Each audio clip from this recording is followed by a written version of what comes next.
What's up, you guys? Welcome to today's video. As you can tell by the title, we're going to be talking about prison food. Yay! Except not the prison food that you've seen me make on the channel before. We're going to be talking about prison served food, like by the facility. Boo. We're also going to be talking about how absolutely disturbing it is to see some of the stuff that prisons get allowed to serve to inmates. We're going to get into it though. If you guys are new here, hi, thank you so much for clicking on the channel. Hit the subscribe button. Trying to hit a milli over here. But anyway, my name is Jess. I'm a person in long-term recovery who has in fact gone to prison. If you want to follow me on any other social media platform, TikTok, Instagram, Patreon, that's $2. It's only ever going to be $2. All of that is linked down below, as well as my vlog channel and my podcast that will eventually maybe have another episode on it sometime in the next decade. I don't know. Listen, fam, it's a lot of apps. You know, there's a lot of things happening and it's hard to keep up with. All right, enough rambling. Let's kick this thing off.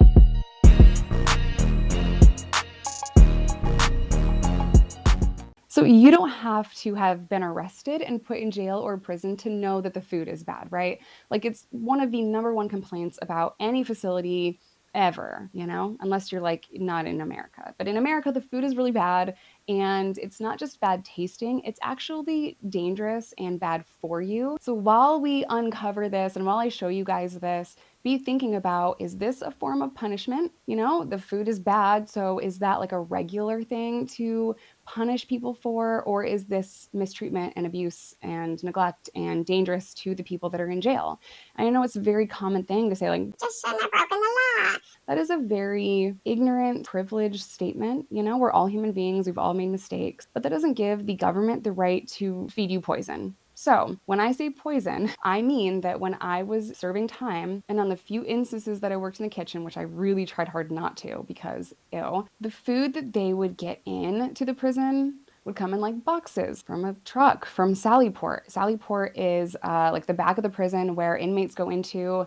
Trucks come in to drop things off, like food, commissary, laundry supplies, or whatever for the prison. The food that prisons receive are marked not for human consumption. It is written on a lot of the boxes that they are bringing into the prison and serving to the inmate. So what does that even mean? What does marked not for human consumption mean? Well, if you type that into Google, basically it is going to tell you that marked not for human consumption is table scraps. It could be unconsumed food even from buffets. I mean, there's really no telling what it is. Not for human consumption can also mean that the food is so contaminated or even diseased that it is not fit for humans and should not be fed to them. And it should be like compost. It could be moldy, deteriorated, rotten food. That is what is so concerning, that this happens all the time. The last spot that I was at, the literal prison menu had the words meat wad. It was this round, hard ball of meat. Who knows what it was? A lot of the inmates would joke around that it's horse meat, which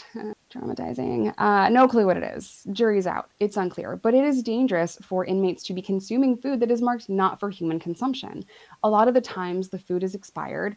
So the cans are expired or the bread is old. A lot of inmates come out of prison and they detail that these kitchens are so unsanitary. Some don't even have soap, some don't have hot water, and some have rats in them.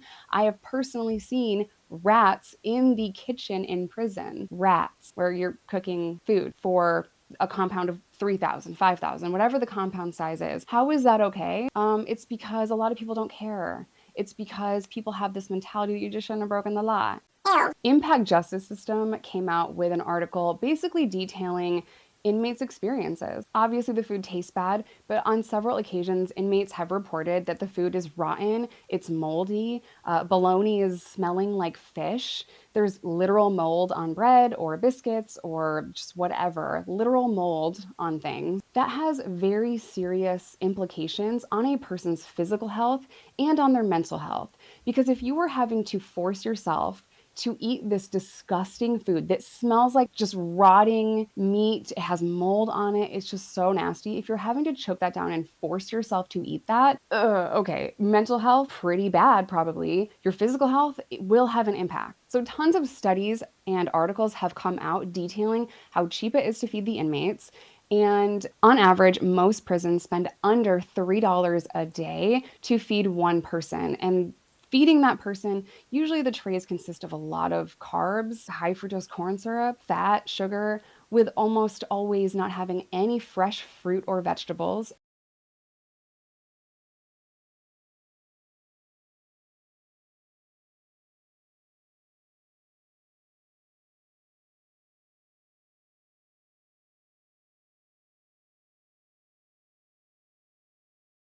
Now, again, this is not every single place. This is the average of what is going on in most places in this country. The trays are so poor in nutritional value that some inmates even leave more malnutrition than they enter. And some of these people have underlying health issues like diabetes, hypertension, high blood pressure, and eating a bunch of stuff like this is not doing them any favors. And then every single thing that they can buy if they have money from commissary is so loaded in sodium that that is even worse.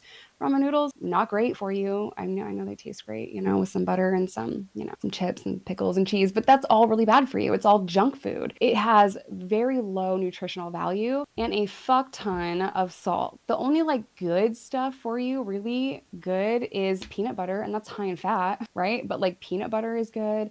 They sell tuna fish like in packets. You can buy better food if you have the money to do so. If you don't, you're going to be choking down rotting, decaying, old ass, horrible food. The quality of the food is so bad that you just feel degraded and dehumanized and humiliated eating it, especially with guards sitting in front of you eating a cheeseburger or laughing at you or, oh, I would never eat that. Oh, I wouldn't feed that to my dog. It happens all the time.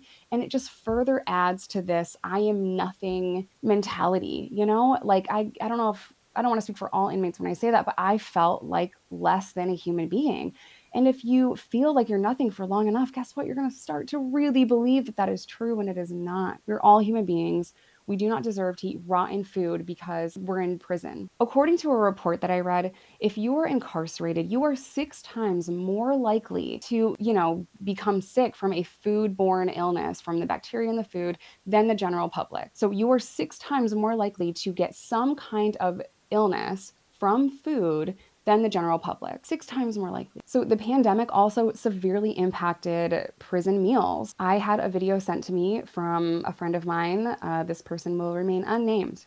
But the lunch that they had, or maybe it was dinner that they had, it was just 2 bologna sandwiches with one piece of bologna that smelled horrible, he said, an orange, one tiny little box of milk, and that's it. And I believe they cut down the meals from 3 times a day to 2 times a day. And while that might not seem like a big deal, it is if it's you. You are always hungry in prison because you are not eating enough. And what people don't understand about this is it doesn't matter if you weigh 250 pounds, you are going to be served the same amount of calories as me, a 120-pound person. Men are served the same amount of food as women. No matter the size that you are fed the same amount unless you have diabetes or you're pregnant. You get like an extra snack, like a peanut butter sandwich or a bologna sandwich that's hard and cold and not easy to eat, or you get a little bit of extra something. But man, we are all so hungry unless you have the money to buy food off of commissary, which is very often not fresh. I know that nobody wants to pay more taxes than we already do in this country because, oh my God, taxes. Think about it. Our income is taxed, and then every item that you buy is taxed. And then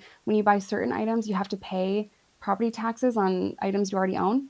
Awesome. Not cool. But a lot of prisons are for profit, and that is dangerous to staff, dangerous to the inmates, and they're trying to cut costs and increase their bottom line every chance that they get. This is not about a money thing either. People, will talk about not wanting more taxes and like who the heck does? You should care that your tax dollars are in fact going to the abuse and mistreatment of inmates. It is really bad. And I know from personal experience that inmates would love to plant gardens. They'd love to plant their own food. They would love to prepare their own meals and have access to fresh fruit and fresh vegetables and clean and safe water. Some facilities go months without clean water. I mean, come on. So what happens when you're in prison and you have to constantly be on edge about what you're putting into your body because you're afraid that you're going to get sick from this food, but you're starving and you have to eat that food? It severely affects your mental health. It affects how you think about leaving prison. It affects your rehabilitation. You cannot think about how to do better, how to beat addiction, how to, just live a better life if you are constantly worried about your survival. There's a few lawsuits going on that claim deliberate indifference to health and safety of the inmates, which is the most obvious and I think understated statement I've ever heard. Like, exclamation point, like, yes, deliberate indifference, exclamation point, exclamation point. They really just don't care. They do not care. And they continue time and time again to get away with it. Even when someone sues and they win, the jail or the prison, whatever facility it is, they never have to claim any wrongdoing whatsoever. They pay some money, get the people to go away, and they just continue doing what they're doing. It's disgusting. I have had a lot of corrections officers throughout the years comment and say that they eat the food at their prison. And like, why not? It's not all disgusting. It's not all rotting and smelling bad. I mean, dude, those cinnamon buns that you get on Thanksgiving, those slap. Some of the food tastes good. So, of course, you would eat some of the food because you know damn well you can just go. Like, if it's an option, it's not that hard. You can just leave and go get whatever you want. You know, like, oh, I'll take a couple bites of this prison slop and then go get some Taco Bell on the way home. You know, it's different when it's being forced on you. And yeah, we all broke the law if we're in prison, allegedly, not really, because an estimated 10K per year are wrongfully convicted. That's a video for another time. It's very easy to say, like, I'm working in prison and I choose to eat the food. When it's forced upon you, a whole different animal. And who knows what those animals are if it's meat. I would love to hear your experience in the comment section down below. If you've been to prison, work in a prison, delivered food to a prison. I would love to know what you have experienced with it. And let me know if you think that that's just part of your punishment to eat rotting and decaying food. I feel like just asking for food that's not poisonous is like not a big ask. But that's just me. All right, you guys, I'm going to end today's video here. As always, I love you. Stay safe, stay in recovery, whatever that looks like to you. Food marked not for human consumption is a terrifying thing. Subscribe if you haven't done so already. And I'll see you guys in my next one.